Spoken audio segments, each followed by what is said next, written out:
De mi hermano Guillermo aprendí muchísimas cosas, pero el amor a mi tierra y a mi gente. Es que no cualquiera da la libertad y la vida por los otros, como la dio Guillermo.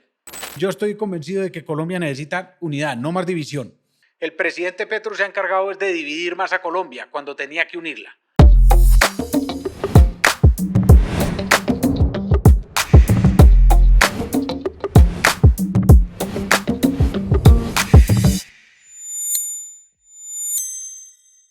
Bueno, aquí estamos en otro episodio de la tertulia política con Felipe Vélez. Vamos a conversar hoy con uno de los líderes más influyentes de nuestra región. 2 veces gobernador de Antioquia, exalcalde de Medellín, con una visión profundamente humana, fuera de su experiencia en la gestión pública. Vamos a hablar hoy de Antioquia, de país, de su candidatura presidencial, de la fuerza de las regiones, del futuro de la descentralización y también del ser humano que hay detrás del cargo, de todo lo que ha aprendido, lo que lo ha transformado y lo que se sueña por construir. Muchas gracias, doctor Aníbal Gaviria, por estar aquí con nosotros en el podcast de la tertulia política. No, Felipe, gracias a vos, hombre, de verdad. Excelente esta oportunidad y creo que vamos a tener una muy buena conversación. Bueno, usted ha sido alcalde, 2 veces gobernador. Ha pasado por momentos de triunfo, de adversidad. ¿Cuál es la diferencia hoy, doctor Aníbal, del Aníbal Gaviria de hoy, precandidato a la presidencia de la República, con ese joven gobernador que se posicionó en el 2004, hace 20 años ya, 21 años? Sí, hombre, eso me lo he preguntado también varias veces y la realidad es que la respuesta puede parecer muy simple, pero pues, es exactamente esa la experiencia, esa es la diferencia, la experiencia. Yo me voy a mirar para atrás y cuando arranqué la gobernación en el año 2004, pues realmente la diferencia con todo lo que he vivido, lo que vos decías, momentos duros, momentos difíciles, golpes, sacrificios, alegrías, eso todo lo va formando a uno y lo va consolidando. Entonces yo creo que hoy esa experiencia me ha dado la oportunidad como de entender en forma más rápida la esencia de los problemas. Eso creo que es lo que me ha permitido, lo que yo a veces comparto con mis equipos de gobierno, como hoy veo más fácil las líneas gruesas de las cosas. Y lo otro tal vez un poco más de prudencia y el reconocimiento de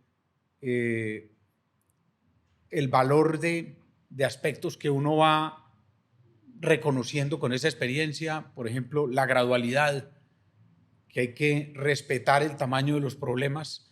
No se puede de pronto cambiar todo de una vez. Exacto. Uno cuando está, pues obviamente muy joven, tiene más ese ímpetu y eso es una fuerza muy importante. Pero esa experiencia y ese pragmatismo no le ha quitado, para allá iba yo, no le ha quitado como ese ímpetu y esa capacidad de inspirarse y de soñar. O sea, ¿lo ha vuelto más aterrizado o usted sigue pensando que con esperanza se puede transformar todo lo que funciona mal? Sí, yo sigo teniendo esa inspiración. Eso, gracias a Dios, no se me ha quitado lo que yo digo que es una mezcla como de un optimismo y además una energía que viene también de mi familia, de mi padre, de mi madre, pero de la inspiración de mi hermano Guillermo. Entonces, no. Ahora, Felipe, tal vez una cosa que he querido conservar y afortunadamente he podido hacerlo es, mire, me acuerdo que una vez una señora en un municipio, por allá en el año tal vez 2006, me dijo, ay, gobernador, yo lo miro a usted a los ojos y no pierda esa inocencia. Y era como eso que vos estás diciendo, como ese ímpetu y esa alegría de la juventud y esa fuerza de la juventud. Y sí, en esto uno pierde cierto grado de inocencia en el sentido de ver cosas en el servicio público que, mire, yo le confieso, la gente hablaba de corrupción, hablaba de tantos vicios en lo público y a mí me tocó ver las cosas más hermosas en lo público, pero también las más feas. Hermosas. Un servidor público en la gobernación de Antioquia de 15 o 20 años de experiencia y de trabajo y con la misma energía y con la misma fuerza y la misma convicción. Esos que se levantan todos los días a salvar el mundo. Pero en un cargo que alguien podría decir de, Que no tenía de menor la responsabilidad. suficiente relevancia, sí. Pero ese compromiso y esa decisión, o la gratitud de una familia antioqueña al entregarle la vivienda.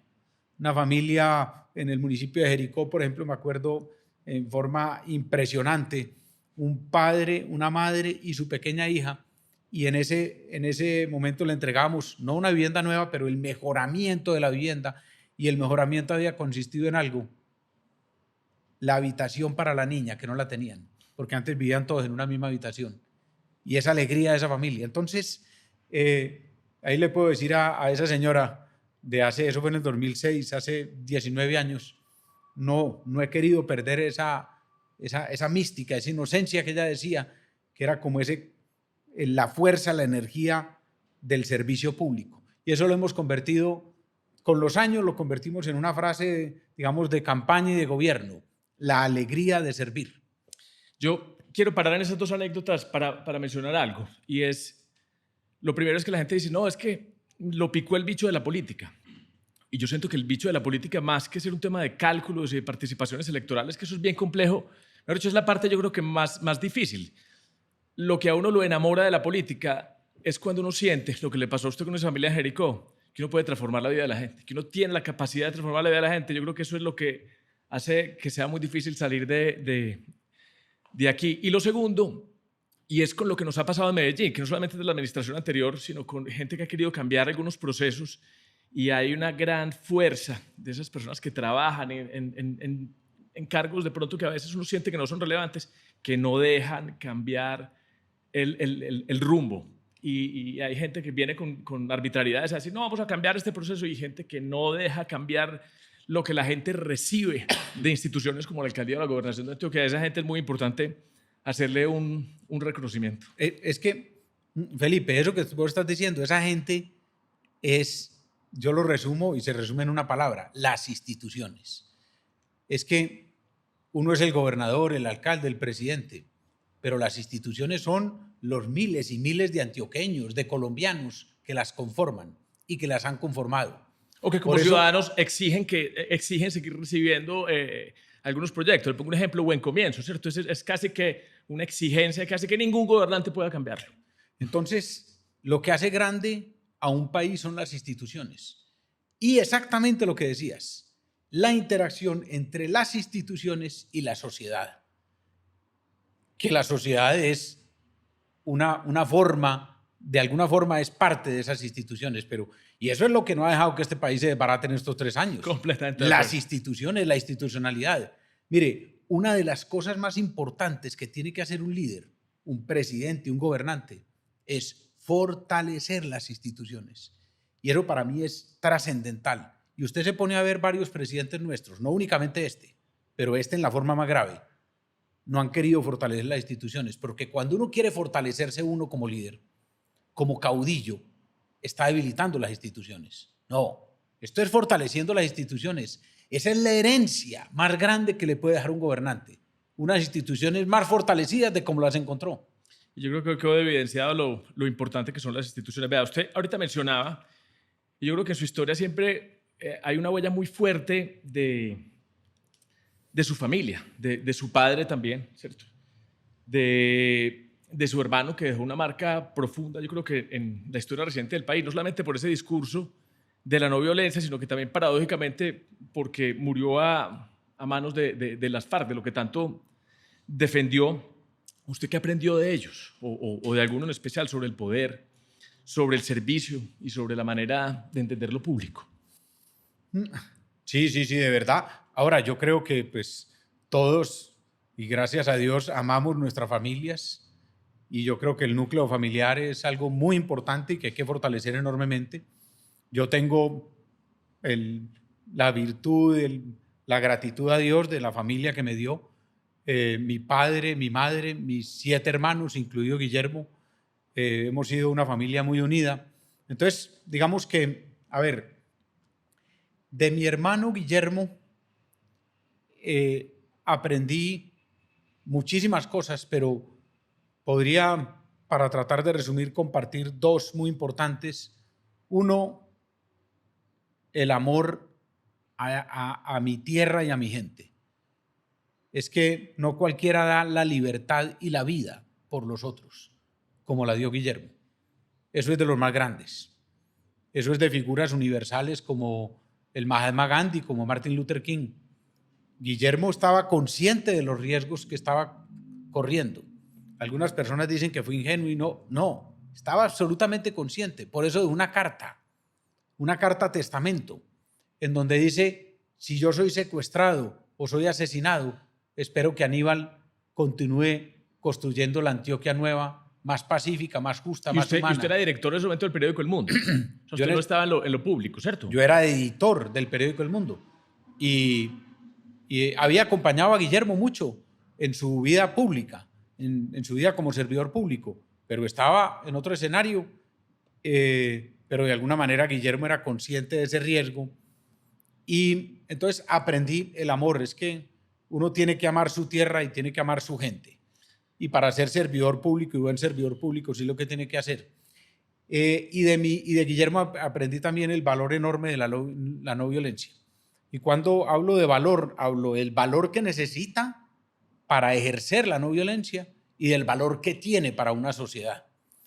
Y de mi padre, con una sola frase le digo, la frase que más recordamos en mi familia, de muchas rectoras, guías de mi padre, es: la felicidad es hacer lo correcto. Y eso es lo que nosotros hemos querido hacer en la vida, lo correcto. Entonces, sí, mucho legado, mucho aprendizaje. Doctora Leda, se me ocurre hacer una pregunta difícil que usted a bien tenga contestarla o no, pero usted ha sido gobernante. ¿Usted qué hubiera hecho si hubiera estado en el lugar del presidente Uribe en ese momento que él ordenó ese rescate por la vía militar? Sí. Una pregunta bien difícil. Se la voy a responder de varias formas. A ver, primero, mi padre y mi madre respaldaron la decisión que el presidente Uribe tomó. Ellos no rechazaron eso, por mucho dolor que les causó. Nunca fueron críticos públicamente de esa decisión. En segundo lugar, yo sí le dije al presidente Uribe y conversé con él y a los altos mandos que creía que se habían equivocado en el diseño del rescate y en la ejecución del rescate. Pero mira esto, eso se los dije yo al presidente Uribe y a todo el alto mando. Estaba la ministra Marta Lucía y todo el alto mando en mi casa, con mi padre y con mi madre, porque una cosa que tiene el presidente Uribe, y hay que reconocerle, es que le da la cara a los problemas. Y él fue allá a darle la cara a mi padre, a mi madre y a mi familia. Y una operación que tenía riesgos, claro. Y yo le dije que ellos se habían equivocado. Pero yo se lo dije a él ahí, pero no salí a decirlo públicamente. Hace tal vez un año, no más, hace 3 años tal vez lo hablé con él. Y le dije, ¿usted se acuerda de esto? En una conversación personal que tuvimos. Y este episodio, y sí. Y entonces yo se lo dije a él porque me parece que así fue. No puede de otra manera calificarse una operación en la cual todos los miembros de la fuerza pública que fueron al rescate salieron completamente ilesos, ni siquiera tuvieron un enfrentamiento con los grupos guerrilleros de las FARC. En cambio, el grupo de las FARC tuvo la oportunidad de asesinar a sangre fría a todos los secuestrados. Lo que pasa es que con sevicia, pero total, porque mire que eran 13 secuestrados y ellos asesinaron a 10.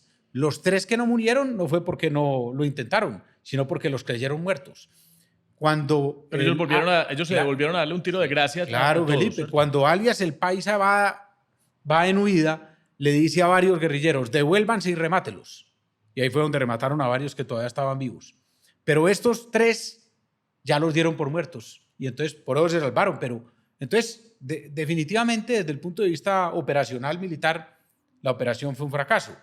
Pero yo no lo dije al país. ¿Por qué? Porque sabía que si yo lo decía, iban a decir la culpa es del gobierno y no de las FARC. Y siempre he tenido claro que a pesar de que tuvo fallas la planeación del operativo, el secuestro y el asesinato es de responsabilidad no 90 ni 95, 100% de las FARC. ¿Y usted guarda rencor con las FARC? Es otra pregunta que también me he hecho toda la vida y eso tal vez se lo debo agradecer ahora que hacíamos agradecimiento a mi familia, a mi madre. Mi madre no nos enseñó a odiar, no aprendimos a odiar, yo no aprendí a odiar. Yo siempre deseé justicia, pero no venganza. Y digo, ni siquiera es que lo ponga como una virtud mía, sino que no me nació, pero siempre deseé y deseo justicia. Y por eso es que he criticado tan fuertemente el fallo de la JEP respecto al secuestro de Guillermo y de otros 21.000 casos de secuestro y delitos conexos, en el que el fallo que ahora, hace un mes tal vez, la JEP dio a conocer al país, es un fallo que por 21.000 delitos de secuestro y conexos de las FARC, la condena es a pintar unas escuelas y a sembrar árboles.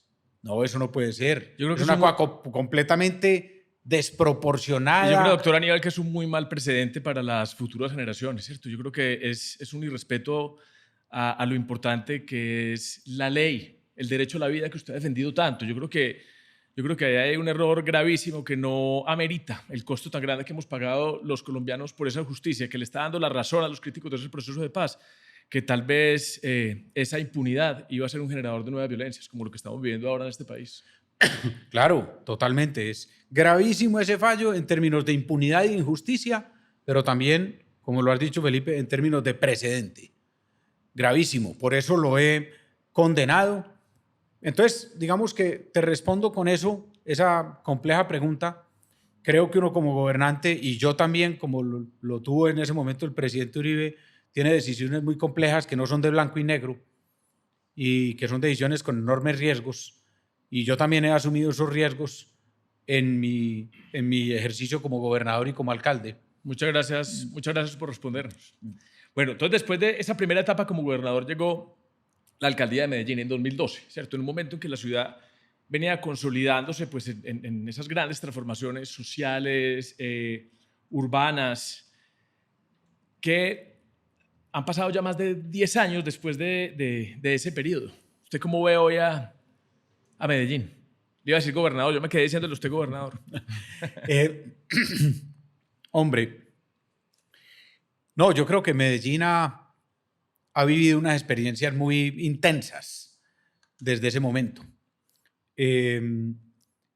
Y eso nos ha demostrado con más contundencia lo que Guillermo decía y yo coincidía con él plenamente. La transformación de una sociedad solo se logra con varios buenos gobiernos sucesivos sintonizados. Esa es la fórmula más cercana de lo que yo creo que es la fórmula para una transformación de una sociedad. Vuelvo y repito, 4 elementos, varios, porque no es uno solo. Buenos gobiernos, obviamente.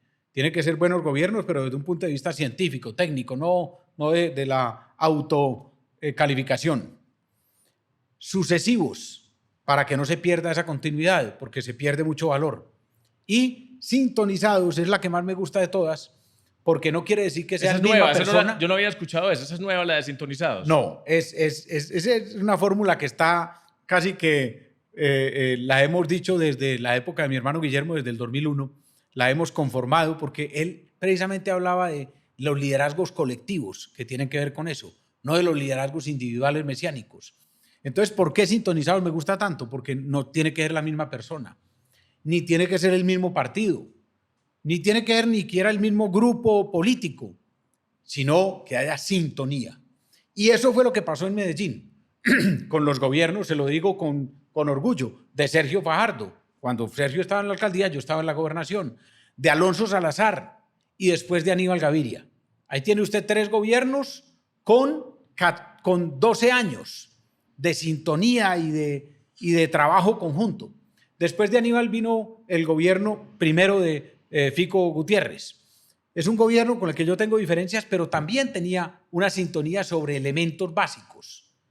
Y entonces, ahora traque, llega el gobierno del exalcalde Quintero y se rompe todo ese proceso. Y se rompe y se trunca. Y eso es lo que Medellín vio. Medellín fue engañada. La ciudadanía de Medellín fue engañada por Daniel Quintero. Por eso muchos ciudadanos votaron por Daniel Quintero, porque claro que votaron por él, porque ganó. Pero 4 años después votaron contra él, porque percibieron ese engaño. Y la ciudad perdió mucho, pero también la ciudad ganó. Y la ciudadanía perdió mucho, pero también la ciudadanía ganó, al aprender de ese duro golpe.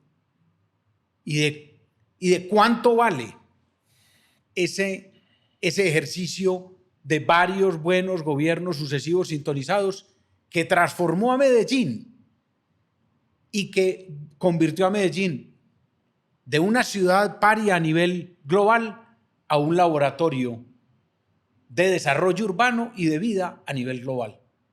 Entonces, aprendimos el valor de elegir bien.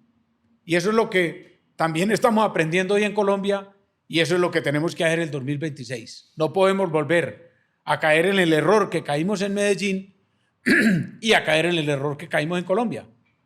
Yo generalmente no me guardo muchas cosas y yo quisiera decir algo alrededor de ese aprendizaje, y a mí me preocupa que si hayamos aprendido la lección como sociedad, porque no es simplemente volver a elegir a las personas que de pronto le puedan dar ese rumbo, sino no renunciar a la transformación. Es que yo creo que tenemos una cantidad de conversaciones que a mí se me asemejan mucho al momento antes de llegar Daniel Quintero, que es una cantidad de conversaciones que no tienen que ver con los problemas reales que tiene la gente en Medellín. Y estamos renunciando a esa conversación de transformación. De pronto es un pensamiento mío. Bueno, ¿y usted qué siente que se consolidó de aquel proceso colectivo? ¿O qué se perdió en el camino de su alcaldía?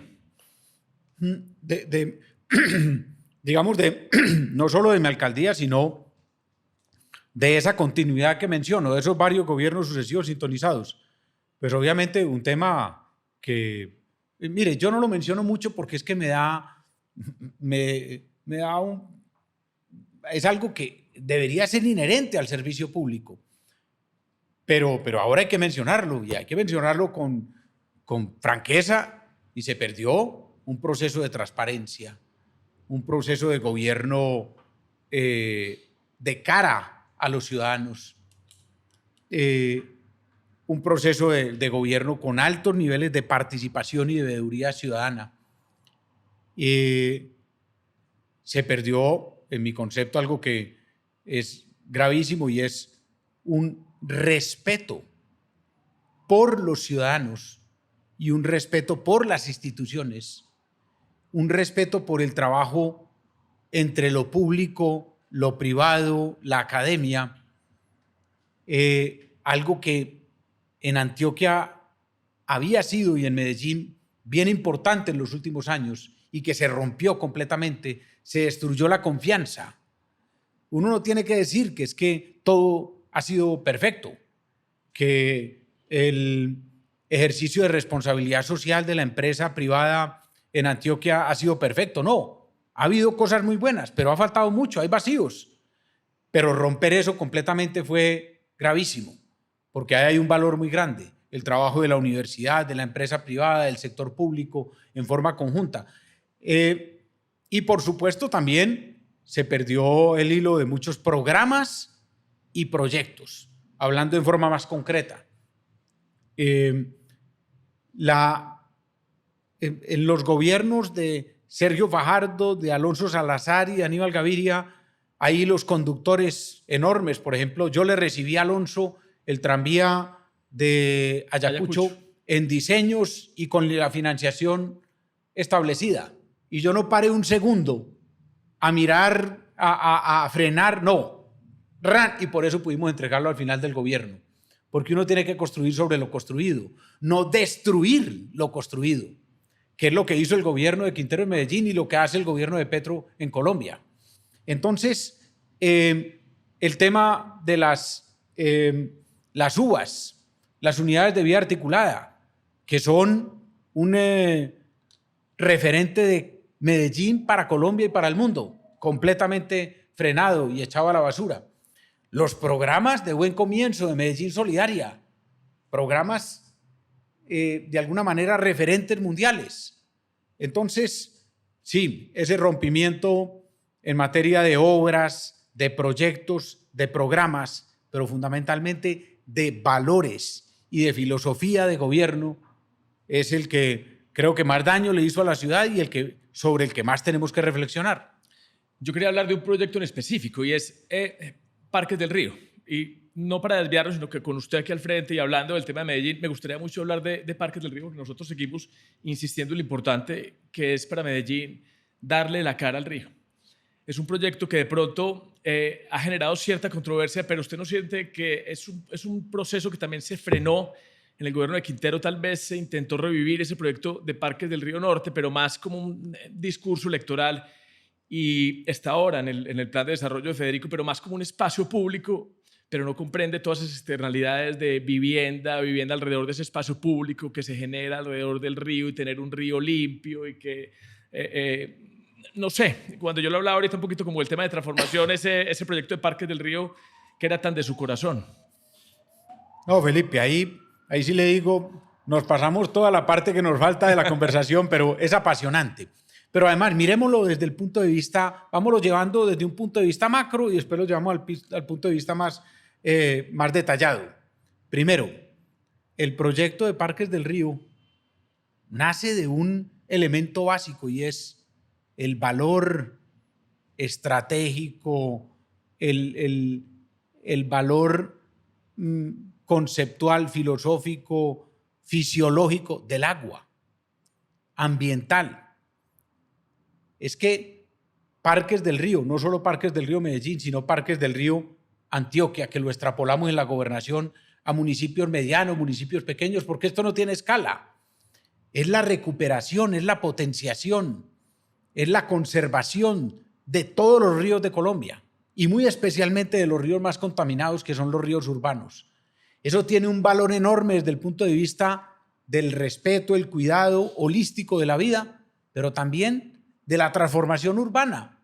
Es que el valor, Felipe, que se le da a una ciudad recuperando su río, sea Medellín, sea Bogotá, sea Barranquilla, sea Cali, o sea Sao Paulo, o sea Río de Janeiro. Y eso es lo que es trascendental. Medellín fue líder.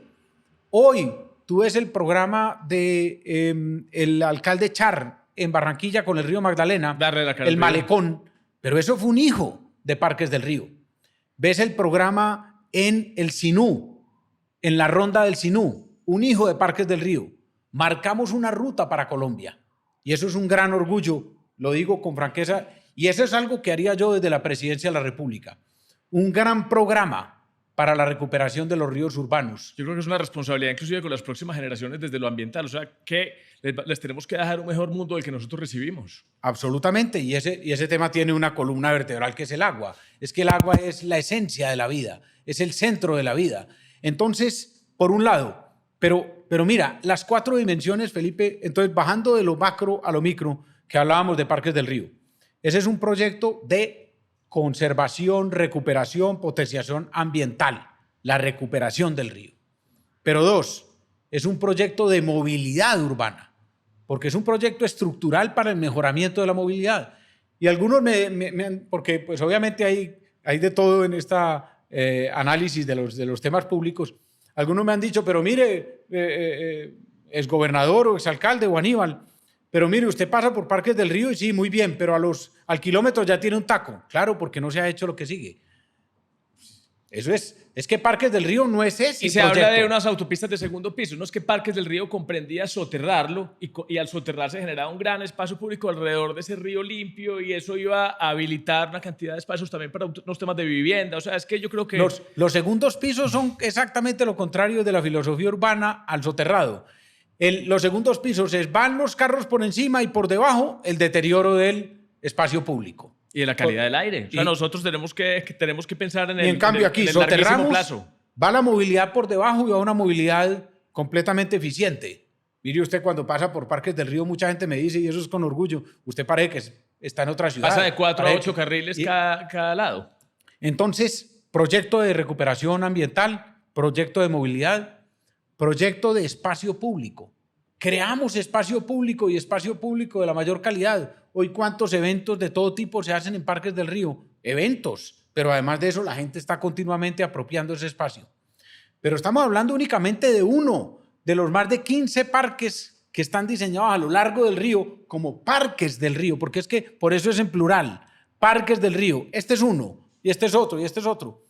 Y ojalá los gobiernos que continuaron hubieran continuado con el mismo entusiasmo. Pero yo le voy a decir algo y usted se va a acordar de mí. Yo sé que usted y yo compartimos eso completamente. Eso se va a hacer. Lo hace el próximo gobierno o el que sigue. Eso se va a hacer. O sea, lo ideal es que se hiciera más rápido, porque mientras más rápido se haga, los efectos van a ser más beneficiosos para toda la ciudad. Y le comparto el cuarto, que es redesarrollo urbano. Tema de vivienda. El tema de vivienda y el tema de concentración. A algunas personas no les gusta el tema, pero hay que decirlo con franqueza. Concentración del crecimiento urbano en el eje del río. En la parte plana de la ciudad. Claro. Y ahí es que ahí se concentra la oferta de bienes y servicios. O sea, claro. Y además... Y aquí seguimos creciendo hacia la ladera. Y es un crecimiento insostenible que nos genera unos problemas muy grandes a futuro. Se evita el deterioro de ese crecimiento hacia las laderas, que es negativo por donde lo mire. Pero yo lo quiero citar a usted con este tema de Parques del Río, que ese Parques del Río, yo creo que eso requiere inclusive un nombre donde se pueda comprender su dimensión, ¿cierto? Y que fuera de eso comprenda también los Parques del Río. Pero ese es un proyecto que le corresponde a futuros, varios, buenos y sucesivos gobiernos. Absolutamente de acuerdo, pero le podría decir, porque es que el proyecto de Parques del Río es el marco de un gran proyecto de visión de todo el área metropolitana, que incluye Jardín Circunvalar de Medellín, el Cinturón Verde Metropolitano y Parques del Río, que ojo, Parques del Río no es únicamente el eje del río, sino la recuperación de las quebradas que llegan al río. Claro, los afluentes, las transversalidades de Santa Elena, de Iguaná. Esa es una ciudad, bueno, pero para 20 años. Varios buenos gobiernos sucesivos. Yo digo que ahí nos estamos jugando el futuro de los próximos 100 años de Medellín y de nuestra región. Totalmente. Yo lo coincido plenamente y además es un sueño que tenemos que hacer vibrar a toda la gente de Medellín y a la área metropolitana en su conjunto con él, porque esa es una ciudad que va a ser cada vez más una ciudad para vivir, pero una ciudad para mostrar al mundo. Ese sueño de futuro. Bueno, y usted con la perspectiva ahora del tiempo, ¿cuál cree que es ahora la prioridad para Medellín? ¿En qué debería enfocarse la visión de la ciudad para los próximos años? Si me pregunta a mí, yo diría que Parques del Río, porque eso tiene una cantidad de tareas desde el punto de vista del transporte público, de una línea adicional estoy respondiendo por usted, qué pena, de una línea subterránea, de todo el tema de desarrollo de vivienda, de cuidar las cuencas, cuidar el aire, etcétera, etcétera, etcétera, pero se lo pregunto a usted. No, es que está respondiendo por mí. Estamos completamente de acuerdo. Pero si quiere, y a mí me encantaría, hacemos otro programa y nos centramos en ese tema específicamente. Pero estoy completamente de acuerdo. Alguien dirá, hombre, pero eso son obras, infraestructura. No, esto es todo un concepto de ciudad que tiene que ver con la calidad de vida, con la competitividad, con la productividad, con el empleo, con la seguridad. Todo eso le pega integralmente a todos los indicadores de la ciudad. Es que si usted me pregunta a mí sobre la función y las prioridades de un alcalde, porque un alcalde no puede hacer todo y menos todo bien, yo creo que yo escogería los programas de infraestructura sobre los programas sociales. Yo creo que los programas sociales son de choque, pero los programas de infraestructura nos dan competitividad, nos dan más empleo, nos dan prioridad. Es más, nos resuelven los problemas sociales a largo plazo. Es un tema bien interesante sobre el que se debe hacer pedagogía. Estoy de acuerdo porque con ese discurso de antiobra, de anticemento que algunos han construido, han generado una visión completamente equivocada. Yo tengo mucha coincidencia. Mire, solo pongamos uno, el metro. ¿Qué sería hoy de la Medellín sin el transformación metro? social del metro en todo, en todo. El metrocable. Las microeconomías que Sí, se son obras desarrollaron en los barrios. Es que, por Dios, son obras sociales. Las carreteras, el túnel de Oriente, el túnel de Occidente, el túnel Guillermo Gaviria para llegar a Urabá. La transformación, que en eso nos quedaríamos otro programa, yo sé que a usted le apasiona eso y lo tenemos que conversar. Médula, la ciudad larga de 4 corazones, desde el Oriente, Valle Aburrá, Cauca, Urabá. Eso hacen las obras, pero las obras bien planeadas, bien diseñadas para lograr transformaciones sociales, obras que generan desarrollo, obras que generan equidad. Claro, totalmente de acuerdo. Y usted ahorita me hablaba inclusive del impacto de Parques del Río y me hablaba del área metropolitana, ¿cierto? Que ha sido durante años ese espacio natural donde hemos coordinado esas decisiones de Medellín con los municipios vecinos, de lo que es hoy nuestro entorno. ¿Usted cree que con todos los retos que tenemos hoy, de movilidad, de expansión urbana, de vivienda, de medio ambiente, usted cree que esa institucionalidad del área metropolitana sigue siendo suficiente? ¿O necesitamos un nuevo modelo de gobierno metropolitano, regional? Y usted me hablaba ya de la ciudad de los 4 corazones. ¿Cuál es la respuesta ahí en términos de institucionalidad? Sí, yo creo que ahí, Felipe, para meternos más en el campo, digamos, nacional, ahí hay todo un apasionante mundo que es el mundo que le estamos proponiendo a Colombia, que es el mundo de la autonomía y la descentralización. Por ahí, por ese lado, me parece que entramos a ese mundo. Es que este país lleva 100 años de centralismo y eso es lo que queremos cambiar. Esa es la fuerza de las regiones. Ese es el discurso de Aníbal Gaviria. Ese es el discurso que yo quiero que oiga Medellín, que yo quiero que oiga Antioquia, que yo quiero que oiga Colombia. Felipe, yo estoy completamente convencido de la fuerza, de la autonomía y de la descentralización para Colombia. Es que, mire, hoy lo estamos viviendo, un presidente que dice, a mí no me gusta el alcalde de Medellín y entonces yo le doy garrote. ¿Pero el garrote es para el alcalde o es para Medellín? A mí no me gusta el gobernador de Antioquia, entonces yo le doy garrote. Entonces yo no le doy los recursos para el túnel Guillermo Gaviria en el sector de Toyo. Yo le voy a pedir un favor porque esa es gran parte de lo que yo quiero conversar con usted. Pero antes de que se me vaya para allá, una pregunta que estoy seguro que si nos vamos ya se nos queda en el tintero. Y retomamos con el tema de descentralización y es EPM. EPM es en gran parte la posibilidad que ha tenido Medellín de desarrollarse con diferencia de otras ciudades en Colombia y de otras regiones. Usted ha estado en los dos sectores, usted ha estado en la alcaldía, usted ha estado en la gobernación. ¿Qué hacer con todos esos recursos que le dan la posibilidad a Medellín como municipio núcleo de desarrollarse y tal vez no Antioquia? De unos recursos que se generan en Antioquia y que se distribuyen en Medellín. Usted ha estado en las dos orillas. ¿Usted qué cree que deberíamos hacer con la equidad de esos recursos de EPM en el futuro? Yo creo que Medellín tiene una gran responsabilidad con Antioquia. Y he tenido el honor y el orgullo inmenso que me han dado los antioqueños de desempeñar esas dos responsabilidades, alcaldía de Medellín y gobernación de Antioquia. Y en las dos, con orgullo puedo decir, he tenido una mirada de trabajo conjunto. El valor enorme que se logra trabajando gobernación y alcaldía de Medellín, eso fue una de las mayores frustraciones mías en este gobierno último en Antioquia. Yo viniendo de haber trabajado con Sergio Fajardo en la gobernación, él y yo en la alcaldía, él en la alcaldía y yo en la gobernación, para encontrarme con el gobierno de Quintero, con el que no se podía trabajar. Empezamos los primeros 3-4 meses creyendo que podía ser y después de eso llegamos a lo último a una separación total. Entonces, no dudo en enviarle el mensaje que está también en el concepto de autonomía, del que ahora vamos a profundizar, al gobernador y al alcalde, a Federico Gutiérrez y a Andrés Julián. Trabajen en llave, hermano. No saben el valor de eso, lo que puede representar eso para Antioquia y para Medellín. Y eso me lleva a EPM, claro, porque una herramienta enorme para que Antioquia y Medellín trabajen en llave es Empresas Públicas de Medellín. Porque mire, hay que valorar enormemente el vínculo entre lo rural y lo urbano. Ojo que esto no son dos cosas diferentes, ni mucho menos dos cosas separadas, ni mucho menos dos cosas enfrentadas. El desarrollo urbano y el desarrollo rural tienen que acompasarse. y Medellín tiene esa enorme responsabilidad con toda Antioquia. Y una herramienta fundamental para cumplir esa responsabilidad son las empresas públicas de Medellín. Le voy a poner un ejemplo que para mí es valiosísimo.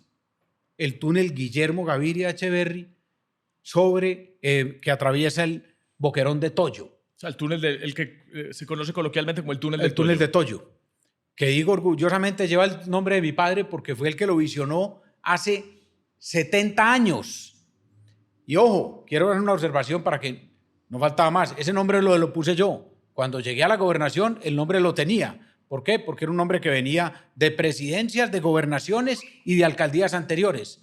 Por una cosa muy simple. Él es el único hombre que tiene registro en la historia 50 años antes de hablar de ese túnel. Entonces, ese túnel queda entre Giraldo y Santa Fe de Antioquia y Cañas Gordas.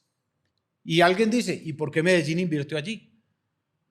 ¿Por qué? Porque es el túnel para comunicar a Medellín con Urabá y a través de Urabá con el mar y a través de Urabá, el Puerto Antioquia y el mar con el mundo. Y esa decisión la tomó un alcalde, Alonso Salazar. Y yo la respaldé y la continué en mi gobierno. La de vincular a Medellín a la inversión en ese túnel. Eso es parte de esa responsabilidad social que debe multiplicarse en otras obras y en otros proyectos. ¿Por qué? Porque no solo es responsable, sino que es inteligente. El desarrollo de Antioquia es también favorable al desarrollo de Medellín. Y es que tal vez la respuesta no es uno o el otro. Usted mencionaba esa ciudad de los 4 corazones o esa región de los 4 corazones. Yo pienso más bien en una ciudad-región nodal que tal vez las provincias, y esa es otra pregunta que le quería hacer, puede ser la institucionalidad que reemplace las áreas metropolitanas o las complemente. Pero si hablamos de esa ciudad-región, si no nos comprendemos solamente como Medellín, es que aquí nadie se circunscribe solamente a Medellín. O sea, el aeropuerto que sirve a Medellín hace que se desarrolle Río Negro y el oriente antioqueño. Hay gente que vive en ciudades dormitorios. O sea, todos tenemos hoy, yo creo que una relación con una ciudad-región y así nos deberíamos comprender y así solucionamos ese dilema de EPM. Bueno, ¿qué piensa de las provincias? Ya que estamos adelantando aquí preguntas. Sí, me has preguntado por las provincias, por el área metropolitana. Sí. Entonces, volvamos, porque quiero enfocar eso desde la dimensión Colombia a la autonomía regional. Es que miren, la Constitución colombiana dice que Colombia es en su artículo número 1, el primero, que es el que abre la Constitución, dice que Colombia es un Estado unitario con autonomía y descentralización de sus entidades territoriales. Y eso no se ha cumplido. Y esa autonomía y descentralización de sus entidades territoriales quiere decir de los departamentos y de los municipios. Por eso la fuerza de las regiones está constituida por departamentos y por municipios. Y por eso lo que nosotros queremos es cambiar ese Estado centralista. Y eso pasa por promocionar todos los esquemas asociativos. Y entonces ahí voy. La RAP, regiones administrativas y de planificación. Las RED, regiones de entidades territoriales. Que en el Caribe hay algo andando. Están trabajando con eso, que eso ya es, digamos, como el nivel más alto de descentralización y autonomía. Pero también están las RPG, regiones de planificación y gestión, que pueden darse entre municipios, como nosotros lo propusimos en el oriente, en el occidente, en Urabá. Pero también están las provincias. Todos son esquemas de autonomía. Pero esos esquemas de autonomía hay que fortalecerlos desde el fortalecimiento de la autonomía con voluntad del presidente de la República. Eso no se logra si no hay un presidente descentralizador. Y se lo quiero decir con franqueza, y no lo ha habido en Colombia. Lo que ha habido es presidentes recentralizadores, en lo económico y en lo político. Y ese es el cambio que Aníbal Gaviria quiere hacer para Colombia, y ese es un cambio absolutamente trascendental. Ese sí es el cambio que se le prometió a Colombia y no vino, pero este sí es el cambio real. Le voy a dar una cifra sola y después la voy a sentar en algo que ya sucedió. Es que hoy de 100 pesos de la masa fiscal del país, o sea, de toda la suma de contribuciones, impuestos, 80 los maneja el Estado central y 20 los manejan los municipios y las gobernaciones. Es un enorme desequilibrio, pero es una enorme ineficiencia. ¿A qué nos lleva eso? Claro, a que obras inmensas, como el metro ligero de la 80, o como el tren del Río, que me comprometo a ejecutar desde la presidencia, o como la segunda pista del aeropuerto José María Córdoba. Y todo el desarrollo de su plan maestro. Y todo lo que esto lleva conjunto. Y el segundo túnel Guillermo Gaviria para que vamos doble calzada desde Oriente hasta Urabá en 3 horas y media, transformando todo el territorio. Todo eso, pero no solo eso, la vía terciaria, la pequeña vía terciaria del municipio de Nariño, en el oriente antioqueño, o del municipio de Zaragoza. Tiene que ir el alcalde a pedir permiso, a pedir plata a Bogotá para que le den. No, eso es absurdo. Esos recursos deben estar en cabeza de los alcaldes, de los municipios, y deben estar en cabeza de los departamentos, de las gobernaciones. Por eso yo propongo 50% y 50%, no 80-20. Y eso es una revolución desde el punto de vista de la ejecución. No se va a tener que estar esperando cofinanciaciones, permisos, vistos buenos para poder ejecutar las obras. Yo ya lo hice en Antioquia. Con mis 125 alcaldes en los 2 periodos de gobierno. Fueran o no. De cualquier. Y tú puedes preguntarle a cualquiera de los 250 alcaldes de los 2 periodos de gobierno, 125 y 125. Hombre, Aníbal Gaviria le dijo, usted tiene que ayudarme políticamente o si no, no voy a ayudarle desde el punto de vista del presupuesto. Nunca utilicé como arma política, nunca lo utilicé como arma ideológica. Siempre trabajando con los 125 alcaldes, completamente contrario a lo que hoy se ve desde la presidencia de la República, donde se separa a unos gobernadores y a unos alcaldes de otros. Es todos los que le ayudo, es todos los que no le ayudo. Inconstitucional, ilegal, injusto. Eso solo es una revolución. Mire lo que yo voy a hacer, como lo he hecho en Antioquia, lo voy a hacer en Colombia. Yo el 7 de agosto instalo mesas de trabajo de todos los gobernadores de Colombia. No es este con este o es no. Todos los gobernadores, independiente de si me gustan o no me gustan, o si están políticamente cercanos o no, todos, y todos los alcaldes de Colombia. Y los siento a trabajar con los ministros en el transcurso de un taller de un mes para acordar todos los proyectos a ejecutar en las regiones. Y de ahí para adelante se acabó el ir a Bogotá y se acabó el frenar los proyectos y tal, a ejecutar. Que a veces es más grave ni siquiera el tema financiero, sino que los alcaldes, los gobernadores tienen que pasarse todas las semanas en Bogotá para conseguir avales técnicos de los viceministerios, de los ministerios, permisos, que el Ministerio de Hacienda lo deje uno endeudar, que lo deje. Por ejemplo, los instrumentos de gestión que tiene el Plan de Ordenamiento Territorial de Medellín no se han podido desarrollar porque el Ministerio de Hacienda siente que no tenemos la capacidad para autogestionarnos. Y no solo eso, todo eso que dices, pero además lo otro, el padrinazgo. Entonces tienen que ir con el padrino político, el senador. Que eso ha pasado con el Congreso, que ha dejado de ser una institución que proponga para volverse un mediador de los recursos. Completamente, eso es una sola Y por eso se oponen a la descentralización real, ¿cierto? Ya que existe esa autonomía de las regiones. Con esa autonomía desatamos el poder de las regiones. Mire, le voy a decir algo que usted ahora lo rozó en su comentario, y es parte de lo que ha pasado en Medellín ha sido por los recursos de PM, que es como una descentralización sin haberla hecho. ¿Por qué? Porque Medellín ha tenido unos recursos distintos a los de otras partes y con eso ha tenido autonomía para definir muchos aspectos de su desarrollo y esa es parte de nuestra diferencia. Usted me da pie para hacerle una pregunta. Y la Constitución del 91, que ya lleva 30 años, al principio creo que las transferencias eran del 46% y han ido, como usted lo dice, debido a la recentralización, han ido disminuyendo. Hoy existe un acto legislativo que aumenta esas transferencias, está pendiente una ley de capacidades y competencias, pero había otra propuesta, que era el referendo del actual gobernador Andrés Julián Rendón, que era distinto a eso, que lo que hacía era que algunos impuestos, yo pienso que eso se debería haber acotado para poder haber tenido éxito, o haber escogido de pronto alguno, el impuesto de renta o el impuesto del IVA, fueran directamente a las instituciones territoriales y así se genera una competencia fiscal, que es un tema que ocurre en los estados federales, y se atraigan diferentes empresas, clústeres económicos y se generen recursos, algo similar a lo de PM. ¿Usted estaba de acuerdo con ese referendo que proponía el gobernador de Julián Rendón o usted se queda con ese 50-50? Es que yo no creo que sean excluyentes ni contrarias. pero le voy a decir algo acerca del referendo del gobernador, tratando de ser lo más constructivo, no como una crítica destructiva, pero mire, cuando uno quiere hacer grandes reformas, uno tiene que hacer dos cosas, que fue lo que no se hizo con ese referendo y que fue lo que no hizo Petro con ninguna reforma. Uno tiene que hacer dos cosas, porque las grandes reformas no son de una persona. Vuelve y juega el liderazgo colectivo de mi hermano Guillermo, no el liderazgo mesiánico, de una persona que lo puede todo, no. Esto es un liderazgo colectivo, de instituciones, de gente, de sumar. Entonces, cuando usted quiere grandes reformas, usted necesita hacer por lo menos dos cosas, repito. Primero, comunicar. Comunicar bien. Inspirar, para eso es política. Porque es que comunicar es hacer pedagogía, comunicar es encontrar la participación de los demás, invitarla, comunicar. Y me parece que la reforma a la salud de Petro no fue bien comunicada, me parece que este referendo no fue bien comunicado. Y segundo, usted tiene que acordar.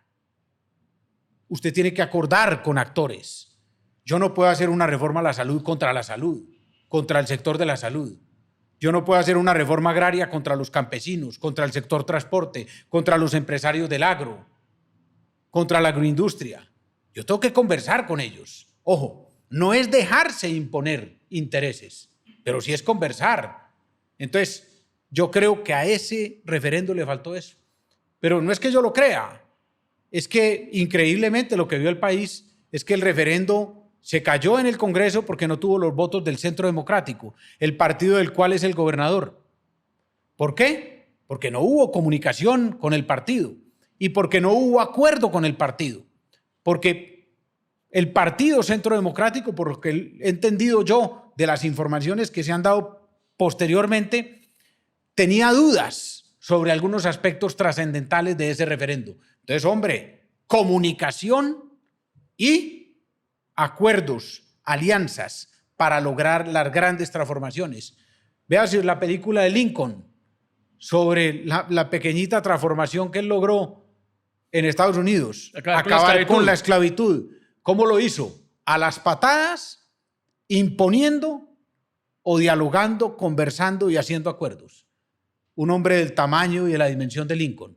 Entonces, pero no. También inspirando a una sociedad, ¿cómo va a ser la sociedad en el futuro? Es que por eso vuelvo y digo, por eso esto es política y no un tema simplemente de gerencia técnica, porque yo creo que parte integral de lo que tiene que hacer un gobernante es inspirar a la sociedad y mostrarles dónde van a estar en el futuro y si hay un mejor futuro. Y yo creo que eso también pasó con las reformas de Petro. La gente estaba sintiendo, yo creo que con evidencia de que nos estábamos devolviendo 30 años a estatizar lo que venía de alguna manera funcionando, ¿cierto? Claro. Ahí han mencionado dos cosas, Felipe, con las que estoy totalmente de acuerdo. Primero, inspirar, claro. Y eso es algo que nosotros queremos hacer desde la fuerza de las regiones.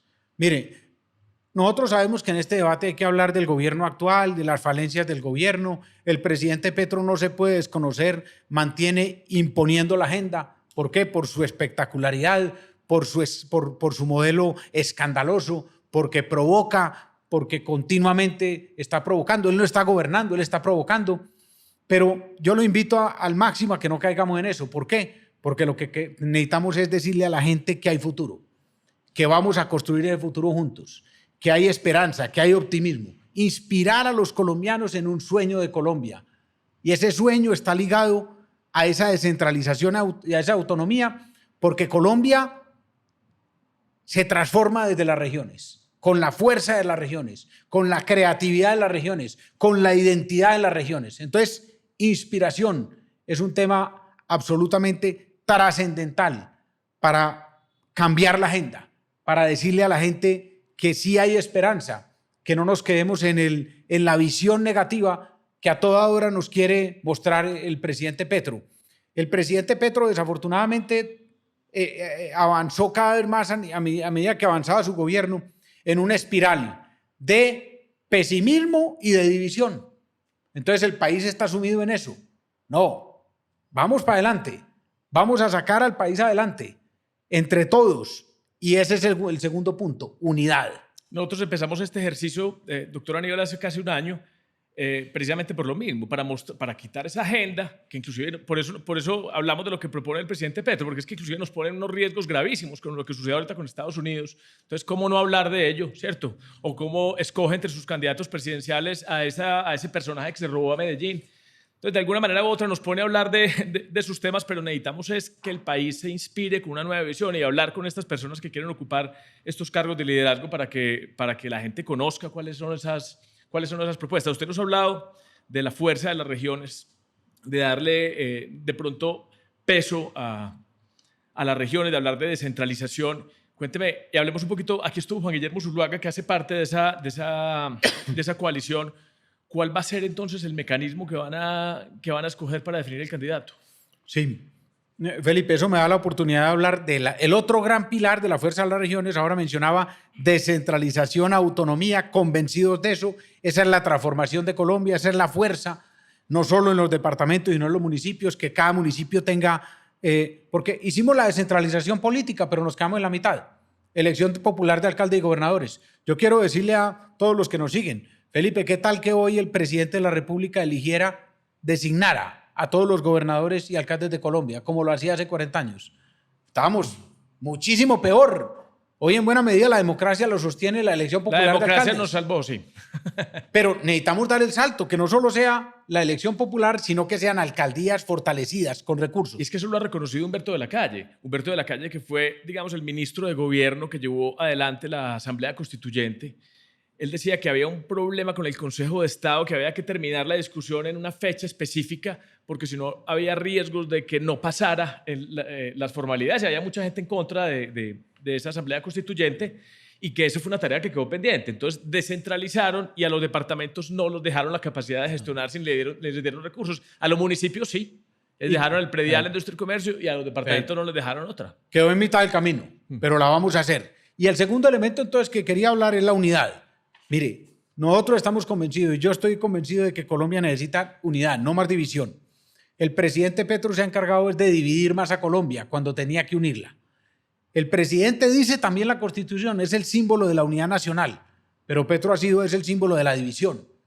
Divide, confronta, amenaza, señala, estigmatiza, polariza, hasta producir violencia. Entonces, es gravísimo, pero nosotros necesitamos unir a Colombia, no seguir dividiéndola. Si Colombia elige un extremo, Colombia sigue dividida. Es imposible que se una por un extremo, sea la extrema izquierda o la extrema derecha. En cambio, nosotros representamos esa unidad. Y entonces ahí va. ¿Por qué la representamos? Primero, porque estamos hablando de unidad, de haciendo unidad. Cuando todo el mundo le pide a los candidatos únanse, nosotros ya lo estamos haciendo. Somos 4 candidatos, pero va a quedar uno, el 30 de noviembre. Ya eso está definido. Mediante una encuesta, el que gane esa encuesta y tenga la mayor intención de voto, una encuesta a nivel nacional, técnicamente hecha, de una muestra muy grande para que puedan estar todos los departamentos, el que gane esa encuesta continúa como candidato único de la Fuerza de las Regiones. Pero no paramos ahí en nuestro compromiso con la unidad. Ya le hemos dicho a otros candidatos, a David Luna, a Mauricio Cárdenas, a Daniel Palacio, a Juan Daniel Oviedo, a Enrique Peñalosa, a Juan Manuel Galán, a muchos otros candidatos le hemos dicho, con los que tenemos coincidencias, con los que tenemos afinidad. Puede que no pensemos igual, pero tenemos afinidades en lo fundamental.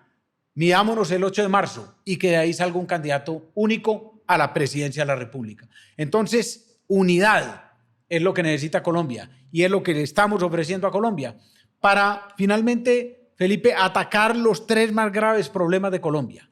Porque unidos sí podemos atacarlos, no como estamos divididos. La corrupción, la desigualdad y la violencia. Vamos a tener que lograr resultados en esos 4 frentes. Y Aníbal Gaviria es un hombre de resultados. Lo ha mostrado en la alcaldía y en la gobernación de Antioquia. Y eso es lo que yo quiero darle a Colombia, no palabras. Este es un gobierno que se ha pasado en palabras. Y en palabras para dividir, para acabar de gustar. No, hechos. Y hechos para unir. Entonces, y para solucionar. ¿Cuál sería la prioridad en esos primeros 100 días de gobierno? ¿Usted qué haría en esos primeros 100 días de gobierno? No, la prioridad es, primero, trabajar en conjunto y en equipo con los 32 gobernadores y con los 1.100 alcaldes. Eso es una sola revolución. Nunca lo ha hecho ningún presidente de Colombia. Y con eso ya la agenda está lista para 1 año y medio, que es lo que me toca con los gobernadores y alcaldes de este periodo. Después serán 2 años y medio con los que queden elegidos. O sea, usted construiría su plan de desarrollo desde las necesidades de las regiones. Es que ya ellos están, los gobernadores y los alcaldes ya tienen su plan de desarrollo. Nosotros construimos ese digamos, en concordancia con esos, porque las obras en las gobernaciones y en las alcaldías están ya muy definidas por ellos. Nosotros llegamos con una agenda, pero vamos también a consultar la agenda, construir sobre lo construido. Y el segundo gran elemento, por repetido que parezca, pero es que nunca se ha hecho, acuerdo nacional. Pero yo no voy a ser como este gobierno que hablaba del acuerdo nacional hace un mes o hace 5 meses. No, el acuerdo nacional se empieza a construir desde que soy elegido. Y es un acuerdo nacional con los trabajadores, con la academia, con los medios, con los empresarios, con los campesinos, con los gobernadores, con los alcaldes, con el Congreso, con las Cortes. ¿Acuerdo nacional para qué? Para atacar los 3 problemas. Ahí está, porque no nos vamos a decir que vamos a trabajar en todos los frentes. No, estos son los transversales. Atacar la corrupción, atacar la desigualdad y atacar la violencia. Acuerdo nacional sobre lo fundamental. No nos tenemos que poner de acuerdo en todo. Pongámonos de acuerdo en esas 3 retos para Colombia. Bueno, doctora Aníbal, yo siento que de todas maneras este va a ser un gobierno, yo creo que de unidad de alguna manera por la cantidad de, digamos, de hitos que hay en el proceso, ¿cierto? De encuestas interpartidistas, de una primera vuelta, de un rechazo al gobierno que estamos viendo en este momento. Entonces casi que muchos de los que han levantado la mano harán parte de ese gobierno de unidad nacional. Entonces todo el mundo quiere ganar. Ahí yo coincido con usted, hablamos fuera de cámara, de pronto no hay tantos candidatos viables, pero digamos que en el caso de que usted no sea el favorecido o en la encuesta o en la consulta o en alguna de las instancias, ¿usted quiere permanecer en el escenario nacional o usted volvería a ejercer un cargo regional? A ver, Felipe, yo no soy un tipo, y lo he demostrado siempre, obsesivo con el cargo ni con el poder. Si yo tengo una obsesión es servir y transformar. Entonces yo estaré sirviendo y transformando donde me pongan los colombianos, porque yo no soy amigo de las candidaturas personales. Las candidaturas no son mías, son de la gente. Y eso es lo que va a decidir el pueblo colombiano. Yo cuando decidí ser candidato a la presidencia de la República, lo que decidí fue fundamentalmente, voy a hablarle a los colombianos, voy a presentarle mi estilo, mis resultados y mis propuestas a los colombianos deciden. Donde los colombianos decidan, yo les serviré a Colombia. Bueno, doctor Aníbal, nosotros aquí terminamos este podcast con unas preguntas un poquito más personales para que la gente conozca ese personaje que hay detrás de Aníbal Gaviria, de pronto el político. Entonces empezamos siempre con un libro que lo haya marcado usted de pronto en su formación política, en su pensamiento político.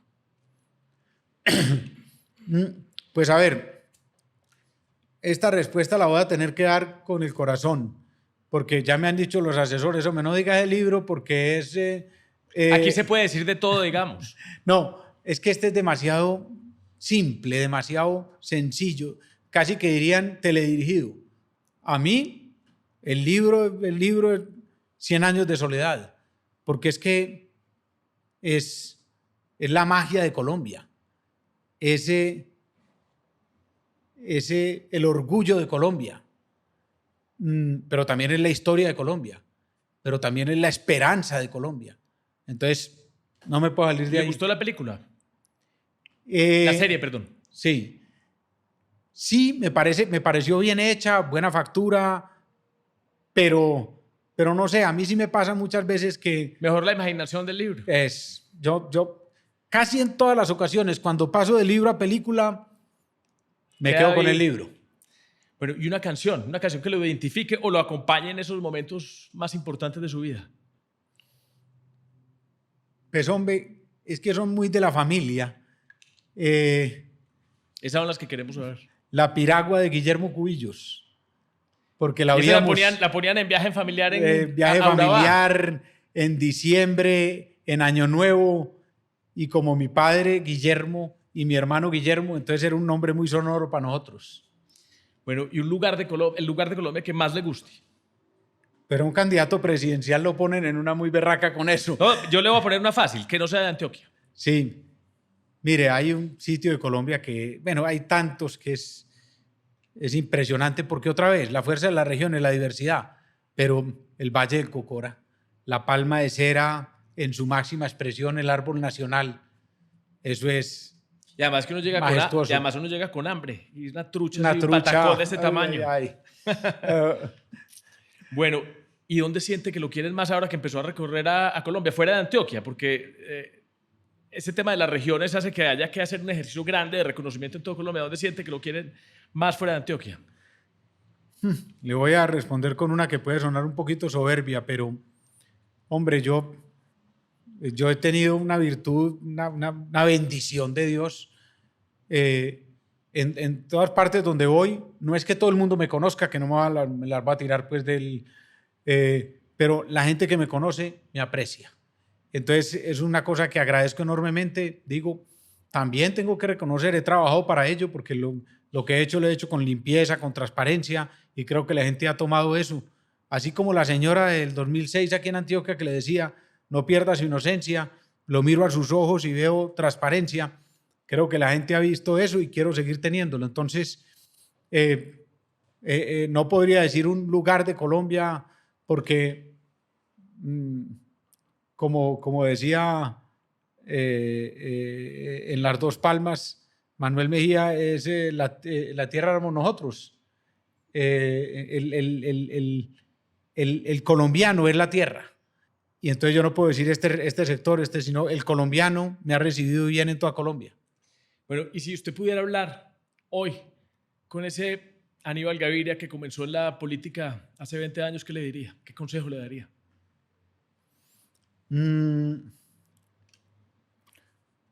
Pues hombre, no. Yo diría que el consejo es el mismo que me dio esa señora. No pierda la esencia, no pierda el ADN, no pierda la inocencia. Mantenga el optimismo y la ilusión. Y el amor.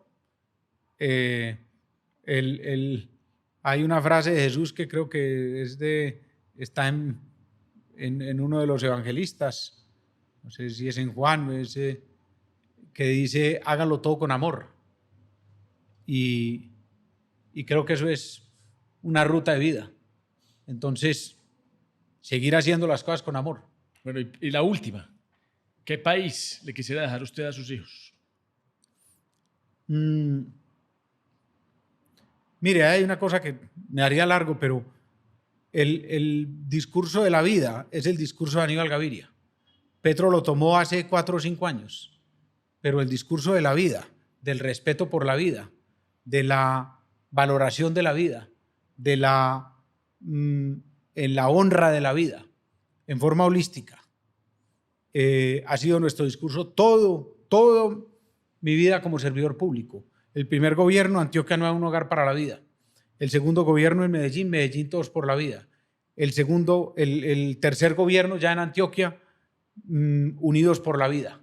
Siempre la vida como yo quiero dejarle un país en donde se respete la vida de verdad, en donde se valore la vida.